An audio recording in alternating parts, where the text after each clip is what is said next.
Himachal Dastak TV में आप सभी का स्वागत है। मैं हूं आपके साथ प्रवीण मुंगटा।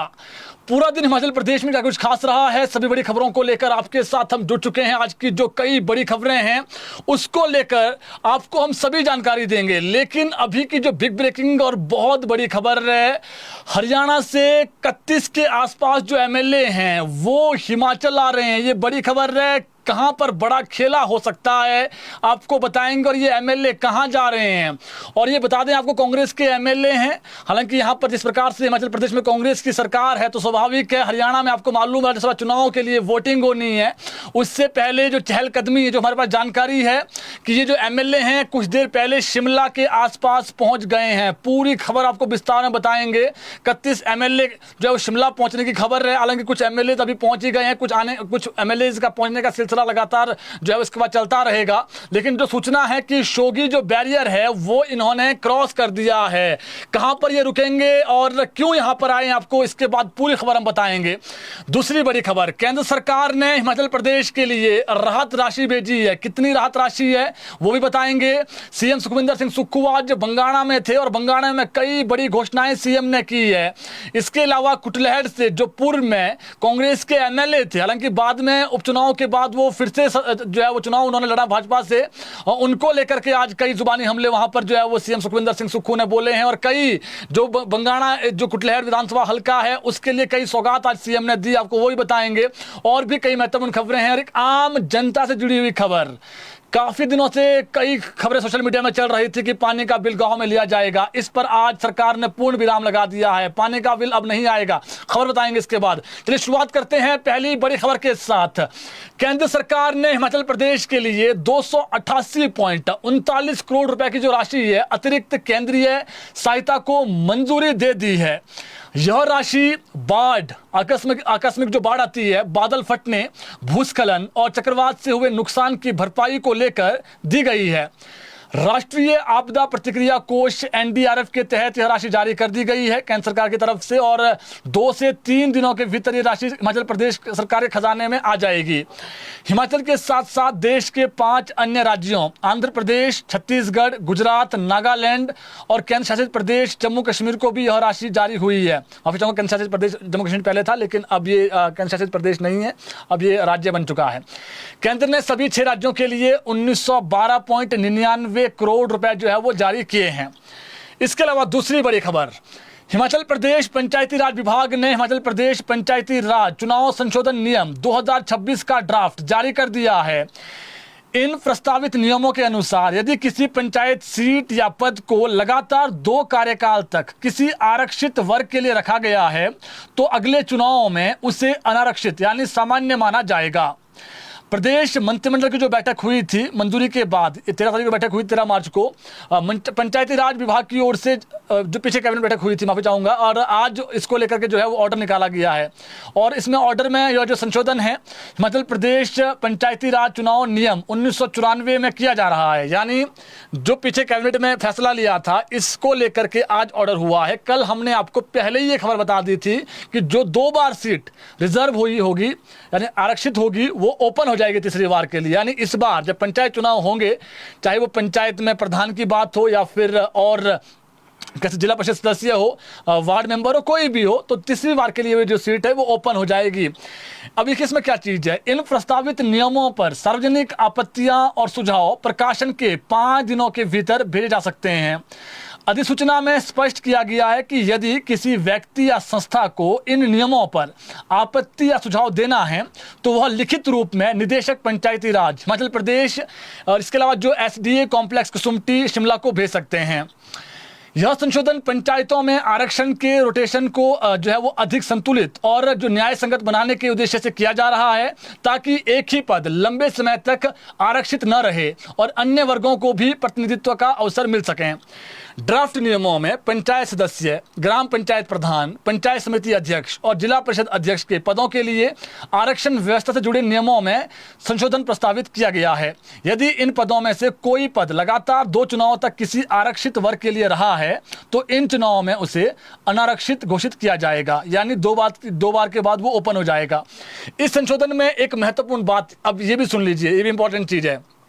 इसके तहत यदि किसी पद को अनारक्षित करने से किसी आरक्षित वर्ग का निर्धारित जो आरक्षण प्रतिशत पूरा नहीं हो पाता है तो ऐसी स्थिति में यह नियम लागू नहीं होगा, उस पद को फिर से आरक्षित रखा जा सकेगा। ये लास्ट लाइन इंपॉर्टेंट थी जी, यानी जो आरक्षण का प्रॉपर होता है ना चैनलाइज कि ये होना पूरा जरूरी है कि आरक्षण जो है पूरा होना ही जरूरी है, जिस प्रकार से प्रतिशतता रहती है तो फिर ये जो है वो आरक्षित ही रहेगा। लेकिन सरल भाषा में बता दें आपको, हालांकि सरकार ने तो ऑर्डर आज निकाले हैं, लेकिन कल हमने खबर आपको पहले ही बता दी थी क्योंकि इसकी जो चर्चा है वो कैबिनेट में हुई थी। और ये अच्छी चीज भी है, जो सीट 2 बार पहले से ही जो है वो रिजर्व थी पंचायत प्रधान की, अगर उसके बाद भी रिजर्व आती है तो वो सरासर अन्याय भी है, क्योंकि जो दूसरा व्यक्ति है जो ओपन सीट है, ओपन सीट में जो अन्य जो अनारक्षित व्यक्ति है उसको ही मौका मिलना चाहिए। तो सरकार ने फैसला लिया है कि जो 2 बार ओपन होगी, माफी चाहूंगा, जो 2 बार आरक्षित होगी वो फिर उसके बाद ओपन हो जाएगी। अब आप सुनिए, एक खबर की चर्चा पूरे प्रदेश में हो रही है कि पंचायतों में जो है वो पानी का बिल लिया जाएगा। आज सरकार ने इस पर पूर्ण विराम लगा दिया है। खबर क्या है, पंचायतों को पेयजल योजनाओं की राशि वापस करने के आदेश। इसके बाद इसी में ये अलग खबर है, इसके बाद बताते वाली खबर आपको, जो आज ऑर्डर निकाले हैं सरकार ने, एक और ऑर्डर सरकार ने निकाला है। 14 मार्च तक जल राशि विभाग के खाते, जो जल शक्ति विभाग के खाते में करनी होगी स्थानांतरित, और 15वें वित्त आयोग की जो टाइट जो ग्रांट है उसको लेकर सरकार ने फैसला लिया है और इस राशि का प्रयोग अब योजनाओं के संचालन व रखरखाव में होगा। ये इसी में था जी जो पैसा है। लेकिन इसी में जो आज इंपॉर्टेंट खबर है वो ये है कि अब ग्रामीण क्षेत्रों में पंचायतों द्वारा वसूले जाने वाले पानी के शुल्क को लेकर चल रही चर्चाओं पर विराम लगा दिया गया है।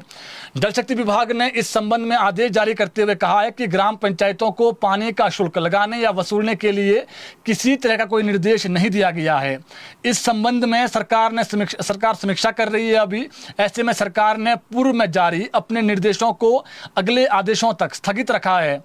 अभी हाल ही में चर्चाओं का माहौल था कि राज्य सरकार ने पंचायतों को ग्रामीण क्षेत्रों में पानी का बिल लेने के लिए अधिकृत कर दिया है और इसका जो मिनिमम था, जो बीपीएल हैं, जो गरीब परिवार के लोग 25 रुपए था, और मैक्सिमम जो एपीएल परिवार के लोगों के लिए 100 रुपये प्रति माह तक जो है वो पानी का बिल लेने की चर्चाएं थी, जिसके बाद ग्रामीण स्तर पर इस निर्णय का जो है विरोध होना शुरू हो गया था। अब जल शक्ति विभाग के पास भी इस तरह के जो लोग हैं वो ऐसा आ रहे थे कि इसका जो शुल्क है वो ना लिया जाए। ऐसे में राज्य सरकार ने इस पर स्थिति स्पष्ट कर दी है कि इस विषय पर हाल ही में सरकार स्तर पर समीक्षा की गई है तथा इस मुद्दे का दोबारा से परीक्षण जो है वो अभी चर्चा की जाएगी। उसके बाद जो निर्णय है वो सरकार लेगी, लेकिन अभी सरकार अधिकारियों के साथ मिलकर इस पर दोबारा से बैठक करेगी और इसके बाद ही जो आगामी निर्णय है वो लिया जाएगा। तो अभी फिलहाल जो गांव में ये चर्चाएं थी कि पानी का बिल लिया जाएगा पंचायतों में, पंचायतों के द्वारा ही, तो वो अब नहीं लिया जाएगा। सरकार ने इस पर फिलहाल रोक लगा दी है। अब बात करते हैं आज की सबसे बड़ी खबर की। क्या ये खबर है, क्यों इस खबर की सबसे अधिक चर्चा है? हरियाणा के 31 एमएलए इस वक्त शिमला आ रहे हैं और जो सूचना हिमाचल दस्तक के पास से सूत्रों के हवाले से वो खबर ये है कि काफ़ी एमएलए जो शोगी बैरियर है उसको क्रॉस कर चुके हैं। और हमारी जो सूचना है वो ये है कि ये जो विधायक हैं ये कुफरी जा सकते हैं। तो कुछ विधायक शिमला पहुंच गए हैं जी। जानकारी है कि कुफरी जा सकते हैं, छराबड़ा के आसपास जाने का इनका जो है वो कार्यक्रम है, वहाँ पर किसी होटल में ये रुक सकते हैं। अब ये मामला क्या है? मामला ये है कि 16 तारीख को वोटिंग जो है वो होनी है राज्यसभा के लिए हरियाणा में, और इसमें जो सूचना हमारे पास है कि 31 के आसपास विधायक शिमला पहुंच रहे हैं। और इसमें सूचना ये है कि कुछ एक विधायक पहुंच गए हैं, कुछ अभी आ रहे हैं। 15-16 के आसपास जो विधायक है वो आ चुके हैं, कुछ आने वाले हैं। तो कुल मिला के देखें, कांग्रेस ने वहां पर, क्योंकि देखिए भूपेंद्र सिंह हुड्डा वहां पर दिग्गज नेता थे और दिग्गज नेता है अभी वर्तमान में भी, और अभी पीछे वो कैंडिडेट भी कहीं ना कहीं जो है वो वहां पर पूर्व में सीएम भी रह चुके हैं हरियाणा में। तो ऐसे में कांग्रेस अपने जो विधायक हैं वो छिटक ना जाएं और वो भाजपा को सपोर्ट ना करें राज्यसभा चुनाव में, और ऐसे में वहां पर कोई खेला ना हो जाए। तो इसलिए कांग्रेस अपने जितने भी विधायक कांग्रेस के पास है सब विधायकों को लेकर के 31 के आसपास, हालांकि 5-6 विधायक नहीं आएंगे जी, लेकिन 31 के आसपास जो विधायक हैं वो शिमला पहुंच रहे हैं। और जो हमारी सूचना है 10-15 विधायक जो है वो पहुंच गए हैं, बाकी विधायक इसके बाद आने हैं और ये कुफरी में किसी होटल में रुकेंगे और सूचना है कि ये कुछ दिन यहीं पर रहेंगे। अब बड़ी बात यह कि इन्होंने हिमाचल प्रदेश को क्यों चुना? हिमाचल प्रदेश को इसलिए चुना गया है क्योंकि यहाँ पर कांग्रेस की सरकार है और आपको मालूम है विपक्ष में जो है वो हरियाणा में कांग्रेस है, क्योंकि वहाँ पर हालांकि भाजपा रिपीट कर गई और उसके बाद भूपेंद्र सिंह हुड्डा एक बहुत दिग्गज नेता है। तो कांग्रेस अपने विधायकों को एकजुट रखना चाहती है और जिस दिन वोटिंग होगी उसी दिन वहाँ पर वो सीधा जाएंगे, वोट करेंगे। ऐसा पहले हिमाचल प्रदेश में तब हुआ था जब क्रॉस वोटिंग हुई थी हिमाचल प्रदेश में। आपने देखा किस प्रकार से कांग्रेस की एमएलए ने हर्ष महाजन जब कैंडिडेट दिए पिछले से पिछले वर्ष, तो उस वक्त क्या हुआ कि जो कैंडिडेट हैं वो कांग्रेस ने दिया है मनु सिंघवी को, और यहाँ पर चर्चाएं हुई कि भारी कैंडिडेट है तो इसको हम वोट नहीं देंगे। फिर 6 विधायकों ने क्रॉस वोटिंग कर दी, और उसके बाद आपने देखा कि फिर उपचुनाव भी हुए, कुछ विधायक जीते, कुछ विधायक नहीं जीत पाए। तो ऐसे में कांग्रेस अपने विधायकों को एकजुट रखना चाह रही है, इसलिए सभी विधायक जो है वो शिमला की तरफ रुख कर चुके हैं। कुछ विधायक शिमला पहुंच गए हैं और ये कुछ दिन यहीं पर रुकेंगे, ऐसी सूचना हमारे पास है। और सूचना ये भी है, हमारे जो सूत्र हैं वो ये है कि शोगी बैरियर को ये क्रॉस कर चुके हैं सभी विधायक, और ये अब कुफरी के आसपास रहने वाले किसी होटल में, निजी होटल में। तो हमारे पास जो सूचना है हमने आपको दे दी है जी सूचना। तो ये बड़ी खबर थी, और इसलिए भी महत्वपूर्ण खबर थी कि हरियाणा में कहीं ना कहीं कांग्रेस चाह रही है कि भले ही वहाँ सरकार भाजपा की है और वहाँ पर कांग्रेस ने अपना उम्मीदवार दिया है राज्यसभा के लिए, तो कांग्रेस वहाँ चाह रही है कि वहाँ पर जो कैंडिडेट राज्यसभा का है वो हमारा जीते हैं, क्योंकि पूर्ण बहुमत तो है नहीं किसी के पास। तो ऐसे में अगर कांग्रेस के जो 31 के आसपास एमएलए शिमला पहुंच रहे हैं, अगर ये सारे वोट कांग्रेस को पड़ जाते हैं तो वहाँ पर कांग्रेस का जो उम्मीदवार राज्यसभा का है वो जीत जाएगा। इसके अलावा दूसरी खबर, शिक्षा विभाग में अब पीईटी की जो भर्ती का रास्ता है वो साफ हो गया है। हिमाचल दस्तक ने ये मुद्दा जोरों शोरों से उठाया पीईटी शिक्षकों का, और हालांकि लिटिगेशन में था, हाईकोर्ट में विचाराधीन था, तो इस वजह से ये सिरे नहीं चढ़ पा रहा था। लेकिन अब हाईकोर्ट ने इसमें अपना ऑर्डर दे दिया है और सरकार ने भी आज अपने आदेश निकाल दिए हैं। कुल 870 पद भरे जाएंगे, इसमें कुछ बैच वाइज हैं और कुछ जो है वो कमीशन से भरे जाएंगे। सैलरी 21,500 रुपये होगी। सरकार ने जो आज नोटिफिकेशन निकाली है उसमें इस बात का जिक्र है, फिक्स सैलरी होगी और जॉब ट्रेनिंग आधार पर यह भर्ती शुरू होगी। और हाईकोर्ट के फैसले के बाद सरकार ने यह निर्णय लिया है, और जो शिक्षा निदेशक हैं उनको आज ये जो है वो चिट्ठी भेज दी गई है, और आगामी जो कार्रवाई है वो अमल में लाने को सरकार ने आदेश दिए हैं। और जो नया वित्त वर्ष है जो अप्रैल से शुरू होगा, इसके बाद इसकी जो भर्ती प्रक्रिया है वो शुरू हो जाएगी। यानी काफ़ी लंबे संघर्ष के बाद जो पीईटी भर्ती नहीं हो पा रही थी प्रदेश में, अब वो होगी। 870 पद भरे जाएंगे, कुछ बैच वाइज होंगे और कुछ जो है वो कमीशन बेस्ड होंगे। और ये हमने बता दिया आपको, जॉब ट्रेनिंग आधार पर होगा, और सैलरी भी बता दी हमने आपको। ये बहुत जल्दी होगी, अप्रैल के बाद भर्ती कभी भी हो सकती है, और आज इसमें सरकार ने ऑर्डर निकाल दिए हैं। अब बात करते हैं एक और खबर को लेकर। स्कूल शिक्षा बोर्ड धर्मशाला राज्य के युवाओं को अपनी मिट्टी और स्थानीय संसाधनों से जोड़ने के लिए स्कूल शिक्षा में बड़ा बदलाव करने जा रही है। बोर्ड ने सरकारी और संबद्धता प्राप्त स्कूलों में कक्षा 9वीं से 12वीं तक बागवानी को व्यावसायिक विषय के रूप में शुरू करने की तैयारी कर ली है, और प्रस्तावित पाठ्यक्रम को अंतिम मंजूरी के लिए राष्ट्रीय व्यावसायिक प्रशिक्षण परिषद को भेजा गया है।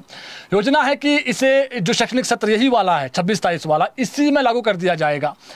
दरअसल बोर्ड को हाल ही में ड्यूल कैटेगरी का जो स्टेटस है वो मिला हुआ है, जिससे उसे राज्य की भौगोलिक परिस्थितियों के अनुसार और जो आर्थिक है कह सकते हैं आप जरूरतों के अनुरूप व्यावसायिक जो पाठ्यक्रम है वो तैयार करने का अधिकार दिया हुआ है, यानी मिला हुआ है। तो इसी के तहत जो बागवानी विषय हैं, जो स्टूडेंट्स हैं वो सीखें। जरूरी नहीं कि सभी जॉब में लग सकते हैं, हर व्यक्ति को जॉब नहीं मिल सकती है, लेकिन बच्चा अपने ही खेत में बागवानी करें, अपने ही खेत में कृषि करें। तो इसलिए सरकार चाह रही है कि जो बागवानी है उसको भी कहीं ना कहीं अब जो विषय है वो लाया जाए। तो इसके बाद अब जो बोर्ड है उसने आगे बढ़ा दिया है प्रोसेस, और बहुत जल्दी 9वीं से 12वीं तक सरकार का ये मानना है कि इसको हम इसी जो शैक्षणिक सत्र है 26-27 वाला, इसी में शुरू कर देंगे। तो 9वीं से 12वीं तक बागवानी विषय भी बच्चों को पढ़ाया जाएगा, ताकि बच्चा, चलिए कोशिश तो रहती है कि जॉब वो पाएँ। किसी भी जो एग्जाम होता है, कोई भी किसी भी भर्ती के लिए बच्चा तैयारी कर रहा है, अगर कोई नहीं कर पाता है उसमें, तो अपना जो कृषि और जो बागवानी है वो अपने घर पे करे, चाहे प्लम है, आड़ू है, खुमानी है, सेब है, बहुत सारी चीज़ हिमाचल प्रदेश में होती है, तो उससे भी जो आजीविका है वो चल सकती है। इसके अलावा राज्यसभा में एक बार फिर से हिमाचल का मुद्दा गूंजा है, और किसने उठाया है? देखिए, हर्ष महाजन हिमाचल के सांसद है तो स्वाभाविक है वो मुद्दा उठाएंगे वहां पर, लेकिन रजनी पाटिल हिमाचल से सांसद नहीं है। बावजूद इसके उन्होंने राज्यसभा में हिमाचल में आपदा का जो मुद्दा है, लगातार यहाँ पर जो है वो नुकसान हो रहा है, और जो आरडीजी का मुद्दा है वो उन्होंने वहाँ पर उठाया है। और उन्होंने कहा कि अभी तक जो है वो जो पीएम मोदी हिमाचल प्रदेश आए थे, धर्मशाला आए थे, आपको ये मालूम है, तो 1500 करोड़ का अनाउंसमेंट किया था, लेकिन अभी तक वो पैसे नहीं मिले हैं। तो ऐसे में वो जो राशि वो मिलनी चाहिए प्रदेश को, उन्होंने ये मुद्दा वहाँ पर उठाया है। वहीं उन्होंने कहा कि जो आरडीजी है वो भी जो है वो प्रदेश को जो है बंद नहीं होनी चाहिए, वो भी मिलनी चाहिए। तो ये जो मुद्दा है वो उठाया उन्होंने, और उन्होंने ये भी कहा कि 1500 करोड़ रुपए देने की बात पीएम ने कही थी, लेकिन 15 रुपए तक अभी तक नहीं मिले हैं, ये उन्होंने आरोप लगाए हैं। देखिए, सरकारें तो कह रही है कि प्रदेश में एलपीजी सिलेंडर की कोई किल्लत नहीं है। आज भी जो चीफ सेक्रेटरी है प्रदेश के संजय गुप्ता, उन्होंने मीडिया से बातचीत की, उन्होंने कहा कि कोई किल्लत नहीं है। लेकिन सही खबर क्या है बताते हैं आपको। एलपीजी सिलेंडर और पेट्रोल डीजल की संभावित कमी की वजह से शिमला में कुछ ढाबों पर आज ताले लटक गए। शिमला के लक्कड़ बाजार में 3 ढाबे जिनसे हिमाचल दस्तक ने खुद बात की है। ढाबा था और वहाँ पर हमारी टीम पहुँची, हिमाचल दस्तक की टीम पहुँची और वो ढाबे बंद थे। उसके बाहर जो कर्मचारी है उसके, चाहे वो वर्कर हो, वो खड़े थे। जब उनसे पूछा गया कि ढाबा क्यों बंद किया है तो उन्होंने कहा है कि 20 साल से वो लक्कड़ बाज़ार में ढाबा चला रहे हैं, इससे पहले कभी ऐसी नौबत नहीं आई, मगर सिलेंडर नहीं मिलने से बीती शाम से ढाबा बंद कर दिया है, यानी सिलेंडर नहीं है उनके पास। उन्होंने बताया कि ढाबा बंद होने से दुकान का 40,000 रुपये किराया देना पड़ता है, मजदूरों की सैलरी अलग है, वो मुश्किल हो जाएगा। वहीं दूसरे ढाबे वाले से हमने बातचीत की तो उन्होंने कहा कि सिलेंडर नहीं मिलने से ढाबा बंद करना पड़ा है और वह बार बार सिलेंडर की बुकिंग कर रहे हैं लेकिन सिलेंडर नहीं मिल रहा है। उनका ये आरोप है। सरकार से अनुरोध उन्होंने किया कि जल्दी सिलेंडर की सप्लाई दी जाए और ताकि जो है वो उनका जो रोज़गार है वो फिर से शुरू हो सके। शिमला में जिन होटल कारोबारियों के पास एलपीजी का पर्याप्त स्टॉक नहीं बचा है वे फूड के साथ की गई एडवांस बुकिंग भी खुद ही रद्द कर रहे हैं। जो कह सकते हैं फूड की, कई बार फूड देना है, कई जगह होता है ना कि शादी में फूड भेजना है वहाँ से, तो वो बंद कर दी इन्होंने, पार्टीज़ में भेजना है फूड। संचालकों ने कहा कि लंबे समय में पकने वाले व्यंजन जैसे राजमा और काबुली चना बंद कर दिया गया है, जबकि जल्दी तैयार होने वाली जो दालें हैं और जो हल्के भोजन हैं उसी को तैयार किया जा रहा है ताकि गैस लंबे समय तक चल सकें। यानी जल्दी खत्म हो जाए तो फिर दिक्कत हो सकती है, इसलिए जैसे राजमा की दाल पकने में समय अधिक लगता है। पर्यटन कारोबार से जुड़े लोगों का कहना है कि अगर खाड़ी देशों में जारी जो तनाव है वो लंबा चलता है तो आने वाले समय में जो है वो जो समर सीजन है प्रदेश में, क्योंकि आगे तो फिर आपको मालूम है मानसून आ जाता है, फिर भारी बारिश होती है, टूरिस्ट नहीं आता है पहले ही, तो उनके पास समर सीजन ही ऐसा होता है जिसमें वो कमाई करते हैं। तो समर सीजन में हिमाचल का जो पर्यटन है उसका जो उद्योग है उसको बड़ा झटका लग सकता है। वही धर्मशाला की बात करें, धर्मशाला में भी आज कई जो है परेशानियां उठानी पड़ी है। धर्मशाला में लोगों ने एहतियातन के तौर पर जो घरेलू गैस सिलेंडर है उसको स्टोर करना शुरू कर दिया है। इसके चलते आज शहर की गैस एजेंसियों के गोदामों में सिलेंडर लेने के लिए भारी भीड़ उमड़ गई। सुबह से ही बड़ी संख्या में जो लोग हैं वो गैस सिलेंडर लेने के लिए एजेंसी के गोदामों के बाहर पहुंच गए और धर्मशाला में जब गैस सिलेंडरों से भरे ट्रक गोदाम में पहुंचे तो लोगों की भीड़ और बढ़ गई। सिलेंडर प्राप्त करने के लिए उपभोक्ताओं को लंबी कतारों में लगना पड़ा। इस दौरान कई लोग अपनी गैस कॉपी में एंट्री करवाने और सिलेंडर लेने के लिए घंटों तक इंतजार करते नजर आए। भीड़ अधिक होने के कारण उपभोक्ताओं को काफी मशक्कत के बाद जो सिलेंडर है वो मिल गया। मिला किसको ये बता देते हैं हम आपको। मिला उसको जिसने 25 दिन पहले जिसने लिया था और उसका 25 दिन का गैप हो गया था। अगर आपने कल सिलेंडर लिया दोबारा से आप जाएंगे जो है वो वहाँ पर एंट्री बुक लेके तो फिर वो नहीं मिलेगा आपको, 25 दिन के बाद ही मिलेगा सिलेंडर। रिकांगपिओ की बात करें, रिकांगपिओ में अभी लोग पेट्रोल और डीजल की कमी को लेकर चिंतित हैं और इस बीच रिकांगपिओ के पेट्रोल पंप पर सुबह से ही जो लाइन है वो लगी हुई है। इसी मसले पर आज हमीरपुर में जो मीडिया से सीएम सुखविंदर सिंह सुक्खू ने भी बातचीत की है। जब मीडिया ने सवाल पूछा कि सर दिक्कत तो नहीं है क्या एलपीजी की, तो सीएम ने कहा है कि एलपीजी गैस सिलेंडरों की फिलहाल कोई कमी नहीं है, जमाखोरी ना करें। सीएम ने कहा है प्रदेश में गैस की कमी भी नहीं होने दी जाएगी और केंद्र सरकार ने भी हिमाचल प्रदेश में गैस की आपूर्ति को लेकर आश्वस्त किया है। प्रदेश में एलपीजी सिलेंडरों की कमी नहीं आने दी जाएगी, सीएम ने आश्वस्त किया है। लेकिन सच्चाई है जी, जो सच्चाई है वो तो आपके सामने है। सीएम जरूर कह रहे हैं कि एलपीजी जो घरेलू गैस सिलेंडर की कमी नहीं है, लेकिन एक सच्चाई ये भी है कि जो व्यावसायिक गैस सिलेंडर हैं उसकी किल्लत शुरू हो गई है और आज ढाबे बनते 2-3 शिमला में। हालांकि अभी जो घरेलू गैस सिलेंडर है उसकी कमी फिलहाल नहीं है और दिक्कत ये है कि घरेलू गैस सिलेंडर लोग जो है वो बुक करना चाह रहे हैं लेकिन बुकिंग नहीं हो रही है। अब क्या सर्वर डाउन है या क्या दिक्कत है वो जनता नहीं जानती है, लेकिन दिक्कत हो रही है। इसी को लेकर के आज जो चीफ सेक्रेटरी है प्रदेश के संजय गुप्ता, उन्होंने भी मीडिया से जो है वो बातचीत की है। उन्होंने मीडिया से बातचीत में कहा कि सरकार सभी हालातों की लगातार मॉनिटरिंग कर रही है और प्रदेश में फिलहाल स्थिति आउट ऑफ कंट्रोल नहीं है। उन्होंने कहा कि सभी जिला के जो उपायुक्त हैं, डीसीज हैं, सिविल सप्लाई जो विभाग हैं और जो तेल कंपनियां हैं उनको लगातार जो है वो स्थिति के बारे में अपडेट करने के लिए कहा गया है। चीफ सेक्रेटरी संजय गुप्ता ने कहा कि प्रदेश सरकार लगातार एलपीजी गैस आपूर्ति को लेकर प्रदेश में मॉनिटरिंग कर रही है। सभी जिला आयुक्त, खाद्य और जो सिविल सप्लाई विभाग और जो तेल कंपनियां हैं उनको लगातार ताज़ा हालातों की जो है वो जानकारी देने के लिए कहा गया है। उन्होंने कहा कि इस बारे में केंद्र सरकार भी गंभीर है और केंद्र सरकार के पेट्रोलियम मंत्रालय की ओर से पूरी मॉनिटरिंग की जा रही है देश में। बीते कल ही होम सेक्रेटरी की ओर से सभी राज्यों के जो चीफ सेक्रेटरीज हैं उनके साथ चर्चा की गई है जिसमें वो भी मौजूद थे। उन्होंने कहा कि गैस आपूर्ति का मामला केंद्र सरकार के अधीन है और केंद्र ने इसकी जो मॉनिटरिंग है वो कर रही है और अभी तक जो सूचना हमारे पास है हिमाचल प्रदेश में एलपीजी की दिक्कत नहीं है। और उन्होंने ये भी कहा है कि जो कमर्शियल एलपीजी सिलेंडर हैं वो भी उपलब्ध हैं और होटल वालों को वो समय समय पर जो है वो दिए जा रहे हैं, ये उन्होंने दावा किया है। लेकिन हिमाचल दस्तक ने आज ग्राउंड रिपोर्ट की है कि क्या सच में दिक्कत है, लेकिन सच्चाई ये कि 2-3 ढाबे बंद थे और हमने हिमाचल दस्तक पर आप देखिए वीडियो हमने डाला हुआ है, वो वीडियो भी आप देख सकते हैं जिसमें उनसे हमने बातचीत भी की है। इसके अलावा सीएम सुखविंदर सिंह सुक्खू की बात कर लेते हैं। सीएम बीते कल तो अपने गृह क्षेत्र नादौन में थे, लेकिन आज सीएम ऊना प्रवास पर थे और ऊना जिला के कुटलैहड़ विधानसभा क्षेत्र के प्रवास पर सीएम ने आज कई घोषणाएं की है।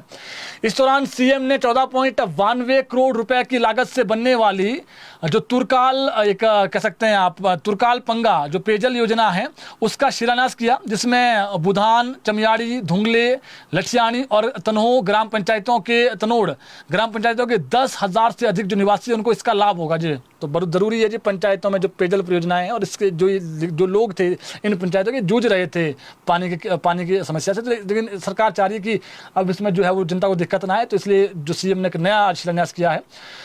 उन्होंने जो है वो ज्ञान दिए पुस्तकालय और जो सामर्थ्य जो कह सकते हैं सामर्थ्य व्यायामशाला का भी शिलान्यास किया है। इस अवसर पर जनसभा को संबोधित करते हुए मुख्यमंत्री ने बंगाणा में आज बड़ा ऐलान किया है। बंगाणा में अब डीएसपी ऑफिस खुलेगा और इसके अलावा सब जज कोर्ट खोलने की सीएम ने घोषणा की है। वहीं उन्होंने रैनसरी और लठियानी में जो पीएचसी खोलने की घोषणा की और इसके अलावा जो महिला मंडल थे आज वहां पर उपस्थित उनको 25-25 हज़ार रुपये देने की भी सीएम ने घोषणा की। उन्होंने कहा कि राज्य सरकार प्रदेश के लोगों को स्वच्छ पेयजल उपलब्ध करवाने के लिए प्रतिबद्ध है और अगले वित्त वर्ष से आधुनिक तकनीक से पानी को साफ करने पर 2,000 करोड़ रुपए खर्च किए जाएंगे। ये बड़ा ऐलान है ताकि प्रदेश के लोग स्वस्थ और बीमारियों से भी दूर रहें। उन्होंने कहा कि 32 साल बाद कुटलैहड़ से कांग्रेस का विधायक बना, लेकिन पूर्व विधायक अपने टेंडरों की बात करने मेरे पास आते थे।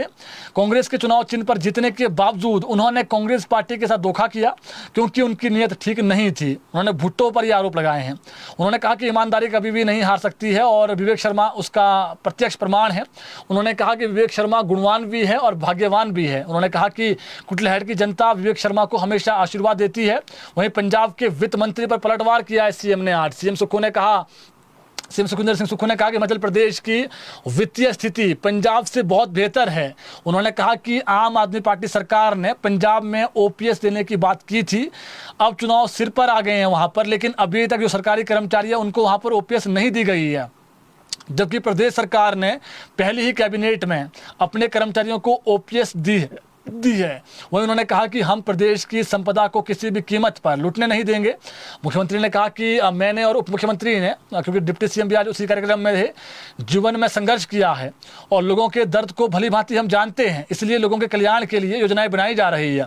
उन्होंने कहा कि वर्ष 2023 में आपदा के दौरान वह स्वयं और उप मुख्यमंत्री ग्राउंड जीरो पर रहे और प्रभावित परिवारों की मदद की। उन्होंने कहा कि 23,000 प्रभावित परिवारों को फिर से बसाने में सरकार जो है वो कह सकते हैं कामयाब हुई और 75,000 के आसपास जो टूरिस्ट थे जो फंसे हुए थे उनको भी सुरक्षित स्थानों पर सरकार ने पहुंचाया। उन्होंने कहा कि हमने पर्यटकों को भी सुरक्षित स्थान पर पहुंचाया और 48 घंटे के भीतर बिजली पानी की जो सुविधा है अस्थायी रूप से बहाल कर दी ताकि लोगों को दिक्कत ना आए। इसके अलावा आर्थिक तंगी के बावजूद जो है वो आपदा पर प्रभावित है उनके लिए जो कह सकते हैं आप राज्य सरकार ने जो सभी नियम थे जो सहायता करने के लिए वो बदल दिए। उन्होंने कहा राज्य सरकार अभी प्राकृतिक आपदा से जूझ रही थी कि उसी बीच जो है वो राजनीतिक आपदा आ गई। उन्होंने कुटलैहड़ की जनता का धन्यवाद करते हुए कहा कि आपके और देवी देवताओं के आशीर्वाद से कांग्रेस के विधायकों की संख्या फिर से 40 हो गई। भाजपा पर हमला करते हुए उन्होंने कहा कि पिछली भाजपा सरकार ने चुनाव जीतने के लिए जनता का पैसा लुटा दिया। उन्होंने कहा कि अपने मित्रों की झोली भरने के लिए पूर्व भाजपा सरकार ने 1,000 करोड़ रुपए के भवन बना दिए जो अभी भी खाली पड़े हुए हैं। उन्होंने आरोप लगाए हैं सीएम ने। उन्होंने कहा कि भाजपा हिमाचल विरोधी है और हिमाचल के जो कह सकते हैं वीर हैं। उन्होंने बड़ी बात ये भी कही कि हिमाचल के जो है वो जो वीर हैं जो कह सकते हैं सेना में जाते हैं, 4 परमवीर चक्र हिमाचल प्रदेश को मिले हैं, जीते हैं, लेकिन आज युवाओं को भाजपा अग्निवीर बना रही है और 4 वर्ष में रिटायर कर रही है। उन्होंने कहा कि लोगों के रोजगार के अधिकार मनरेगा को भी भाजपा ने छीन लिया है। उन्होंने कहा कि आज हम सीबीएसई स्कूल खोल रहे हैं तो भाजपा इसका भी विरोध कर रही है। सीएम सुखविंदर सिंह सुक्खू ने आज फिर से दोहराया कि 2 महीने के भीतर सभी सीबीएसई स्कूलों में जो सरकारी सीबीएसई स्कूल है वहां पर अध्यापकों की जो नियुक्ति है वो कर दी जाएगी और आने वाले समय में प्रदेश सरकार 3,000 करोड़ रुपए स्वास्थ्य के क्षेत्र में हाई एंड मेडिकल टेक्नोलॉजी पर खर्च करेगी। इसके अलावा सीएम ने ये बड़ी बात कही कि आगामी समय में जो स्वास्थ्य संस्थान हैं, चाहे वो कुटलैहड़ विधानसभा हल्का हो या फिर पूरे प्रदेश में, डॉक्टरों की कमी नहीं, जो डॉक्टरों की कमी थी पहले वो अब नहीं है और आगामी समय में डॉक्टर और भेजे जाएंगे। वही डिप्टी सीएम ने भी आज फिर से जो है वो कई जुबानी हमले बोले हैं। वही डिप्टी सीएम ने आज कहा कि ऊना जिला के हर कोने तक पानी पहुंचाने के लिए 1000 करोड़ रुपए की परियोजनाओं पर काम चल रहा है। उन्होंने पंजाब के वित्त मंत्री के बयान की निंदा करते हुए कहा कि वह अपना घर संभालें, क्योंकि पंजाब का कर्ज बढ़कर 4.50 लाख करोड़ पार हो गया है, जो प्रदेश से काफ़ी ज़्यादा है। सुप्रीम कोर्ट ने बीबीएमबी को 4500 करोड़ रुपए हिमाचल को देने के निर्देश दिए हैं, लेकिन पंजाब ने अभी तक पैसा नहीं दिया है। यही नहीं, शानन परियोजना पर पंजाब ने कब्जा किया है। चंडीगढ़ में 7.16% हिमाचल प्रदेश की हिस्सेदारी है, वो भी हमारा अधिकार है। उन्होंने कहा कि हिमाचल प्रदेश छोटा भाई है, लेकिन हमें अपने अधिकारों से वंचित रखा जा रहा है। उल्टे टिप्पणी हम पर की जा रही है, उल्टी टिप्पणी। उन्होंने कहा कि अगर हम बोल नहीं रहे हैं तो पंजाब को कुछ भी बोलने का अधिकार नहीं है। हिमाचल पर उंगली उठाने से पहले पंजाब अपने गिरेबान में झांके। हम पहाड़ी जरूर हैं, लेकिन किसी से नहीं डरते हैं। उप मुख्यमंत्री मुकेश अग्निहोत्री ने कहा कि मुख्यमंत्री प्रदेश के सभी कॉलेजों के लिए बराबर पैसा दे रहे हैं। उन्होंने कहा कि हिमाचल के लोगों को निरोगी रखने के लिए साफ पानी देना सरकार की प्राथमिकता है, जिसके लिए 2000 करोड़ रुपए की आवश्यकता है। उन्होंने कहा कि कुटलैहड़ में एक भाजपा की बीजेपी है और दूसरी भुट्टो बीजेपी है, और आने वाले समय में जो विवेक शर्मा है उनका रास्ता साफ है, वो एक बार फिर से यहां से जीतेंगे। तो कुल मिला के देखें, ये सीएम ने अनाउंसमेंट की है जो दावे के हैं, और भाजपा पर कई आरोप उन्होंने लगाए हैं। इसके अलावा विजिलेंस ब्यूरो को सूचना का अधिकार जो आरटीआई के दायरे से बाहर करने को लेकर भारतीय जनता पार्टी अब मुखर हो गई है, और भारतीय जनता पार्टी ने इसे असंवैधानिक और तानाशाहपूर्ण बताया है। बीजेपी के प्रदेश प्रवक्ता और वरिष्ठ विधायक रणधीर शर्मा ने आज कहा कि संसद द्वारा पारित किसी अधिनियम में संशोधन करने का अधिकार राज्य सरकार को नहीं होता है, लेकिन राज्य सरकार ने ऐसा कदम उठाकर संविधान की भावना के विपरीत कार्य किया है। रणधीर शर्मा ने कहा कि आरटीआई का उद्देश्य प्रशासन में पारदर्शिता लाना और आम नागरिकों को शासन से जुड़ी जानकारी प्राप्त करने का अधिकार देना है। जब यह कानून पारित हुआ था उस समय केंद्र में कांग्रेस सरकार थी, उस वक्त मनमोहन सिंह प्राइम मिनिस्टर थे, लेकिन आज प्रदेश सरकार इस कानून की जो मूल भावना है उसको कमजोर कर रही है। इसके अलावा बात करें एक और खबर को लेकर, 297 इलेक्ट्रिक बसों की डिलीवरी तय समय पर न करना कंपनी पर भारी पड़ा है। ये बड़ी खबर है जी। एचआरटीसी ने टेंडर में तय की शर्तों के अनुसार बसों की डिलीवरी न करने पर कंपनी पर जुर्माना लगाने की तैयारी में है। कंपनी में जुर्माना लगेगा। टेंडर की कुल लागत का 10% जुर्माना लगाया जा सकता है, और 424.01 करोड़ रुपए का टेंडर है, और 42 करोड़ के करीब जुर्माना कंपनी पर लगाया जा सकता है। डिप्टी सीएम मुकेश अग्निहोत्री की अध्यक्षता में हाल ही में आयोजित हुई निदेशक मंडल की बैठक में ये जो है इस पर विस्तृत चर्चा की गई है, और बीओडी ने निगम के प्रबंध निदेशक डॉक्टर निपुण जिंदल को आदेश दिए हैं कि टेंडर की तय शर्तों के अनुसार ही इस मामले में कार्रवाई की जाए।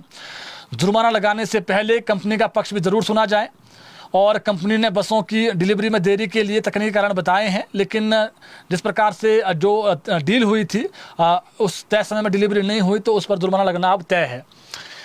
इसके अलावा हमीरपुर में पिछले 4-5 दिनों से पीलिया का प्रकोप लगातार बढ़ रहा है। हमीरपुर के बड़ू क्षेत्र में 14 स्टूडेंट समेत अभी तक कुल 39 मामले सामने आ चुके हैं। तो पीलिया जो गंदा पानी है जिससे तो फैलता ही है, और अब जो हमीरपुर है ये एक जगह बड़ू क्षेत्र है और वहाँ पर पीलिया फैल गया है। इससे इलाके के लोगों में चिंता का माहौल बन गया है। संक्रमितों में सरकारी स्कूल जो सवाहल है, एक सरकारी स्कूल है वहाँ पर हमीरपुर में ही 14 विद्यार्थी वहाँ पर जो है वो पीलिया से ग्रस्त पाए गए, एक ही स्कूल के। स्वास्थ्य विभाग के अनुसार पहला मामला बीते 16 फरवरी को रिपोर्ट हुआ था, और संक्रमण का दायरा बड़ू क्षेत्र से बढ़कर कई गाँव तक पहुँच गया है, और सवाहल, बड़ू और मोही के अलावा बलोह, मझोट, रोपा, थाल और आसपास के क्षेत्रों में भी पीलिया के मरीज सामने आ रहे हैं। 2 मरीज इलाज के लिए मेडिकल कॉलेज हमीरपुर में भर्ती है, जबकि लगभग 25 मरीज जो है वो ठीक हो चुके हैं। 12 का घर पर उपचार चल रहा है। तो लोगों से अपील है कि अगर लग रहा है गंदा पानी है तो उसको आप ना पिए जी। इसके अलावा ऊना जिला के अंदौरा में पंचायती राज विभाग में सचिव पद पर कार्यरत 28 वर्षीय बुद्धि प्रकाश ने जो व्यक्ति है इसकी जो है वो संदिग्ध परिस्थितियों में घर के पास बने शेड में रस्सी का फंदा लगाकर इसने जो है वो आत्महत्या कर ली है। और गगरेट ब्लॉक की बड़ो पंचायत के सेक्रेटरी थे, पंचायत सेक्रेटरी। उनकी पत्नी भी पंचायती राज विभाग के तहत लडोली पंचायत में जीआरएस के पद पर कार्यरत हैं। और सचिव ने आत्महत्या जैसा खौफनाक कदम क्यों उठाया इसका खुलासा अभी तक नहीं हो पाया है। पुलिस इस पूरे मामले की जाँच कर रही है। अब बात कर लेते हैं मौसम को लेकर के। प्रदेश में मौसम एक बार फिर से खराब होने वाला है। पिछले कल नाकों में बर्फबारी हुई है, अटल टनल रोहतांग में बर्फबारी हुई है, कुंजुम पास जो ऊंचे वाले क्षेत्र में वहाँ पर बर्फबारी हुई है। लेकिन 15 तारीख को इंपॉर्टेंट खबर है, 15 तारीख को प्रदेश के सभी 12 जिलों में बारिश होने का पूर्वानुमान है। 15, 16, 17, 18, 19 यानी अगले 6 दिन 15 के बाद। हालांकि कल थोड़ा सा मौसम साफ रह सकता है, सिर्फ जो है वो लाहौल स्पीति, किन्नौर और चंबा का जो ऊंचे क्षेत्रों में मौसम खराब रहेगा कल। लेकिन परसों से जो है वो 15 तारीख से 15 से 19 तक मौसम अधिक खराब रहेगा। तो जो किसान बागवान हैं वो इंद्रदेव से गुहार भी लगा रहे हैं कि बारिश हो जाए, क्योंकि बारिश काफ़ी लंबे समय से नहीं हुई है। जब बारिश नहीं चाहिए होती है मानसून में अधिक बारिश, तब बारिश अधिक होती है। अब ये जब बारिश चाहिए तो बारिश नहीं हो रही है। तो उम्मीद है, मौसम विज्ञान केंद्र शिमला की तरफ से ये पूर्वानुमान लगाया गया है, डॉपलर्स और जो सैटेलाइट के माध्यम से जानकारी आती है, जो पश्चिमी विक्षोभ है वो सक्रिय हो सकता है और 15 से 19 तक मौसम खराब रहेगा। तो जो आज की बड़ी खबरें थी आप तक हमने पहुंचा दी है। इस बुलेटिन को शेयर करें ताकि और लोगों तक भी अपडेट पहुंच सकें। आज की जो बड़ी खबर है हमने बता दी है। सीएम सुखविंदर सिंह सुक्खू जी, हालांकि उनके आज शिमला आने का कार्यक्रम था, लेकिन सीएम आज शिमला नहीं पहुंचेंगे। सूचना है कि वो सीएम अब कल ही शिमला पहुंचेंगे सुबह। तो बाकी जो खबरें हमने आप तक पहुंचा दी है। और इसके अलावा जो हमने एक बड़ी खबर बताई आपको, जो 31 एमएलए हैं ये जो है वो शिमला की तरफ आ रहे हैं। हरियाणा के कांग्रेस के एमएलए हैं, वहां पर राज्यसभा उम्मीदवार कांग्रेस ने उतारा है। अगर ये सभी एमएलए जो यहाँ पर हैं क्रॉस वोट नहीं करते हैं, अपने उम्मीदवार को ही वोट करते हैं, तो वहाँ पर जो कांग्रेस के कैंडिडेट हैं राज्यसभा का, उसका जीतना लगभग तय है। हिमाचल इसलिए आए हैं क्योंकि यहाँ पर कांग्रेस की सरकार है और इस वजह से जो भूपेंद्र सिंह हुड्डा, आपको मालूम है जब यहाँ पर सीएम भी फाइनल हो रहा था हिमाचल प्रदेश में, तो उस वक्त उनकी जिम्मेदारी बेहद महत्वपूर्ण थी। जब सुखविंदर सिंह सुक्खू को जो है वो सीएम बनाया गया, जब अनाउंसमेंट हुई, तो उस वक्त भी उनकी जिम्मेदारी यहाँ पर बहुत महत्वपूर्ण थी। भूपेंद्र सिंह हुड्डा ही जो है वो सारी चीज़ें देख रहे हैं। भूपेंद्र सिंह हुड्डा एक दिग्गज नेता है और पूर्व में जो है हरियाणा के सीएम रह चुके हैं, तो वही सब चीज़ें देख रहे हैं। कुछ एक एमएलए 14-15 के आसपास एमएलए पहुँच गए हैं और 31 के आसपास एमएलए देर शाम तक जो है वो शिमला पहुँचने की सूचना है सूत्रों के हवाले से। और कुछ एक एमएलए ने शोगी बैरियर जो है वो क्रॉस कर दिया है, ये कुफरी की तरफ जा रहे हैं और किसी होटल में ये रुक सकते हैं, छराबड़ा कुफरी में। तो अभी इतना ही, धन्यवाद।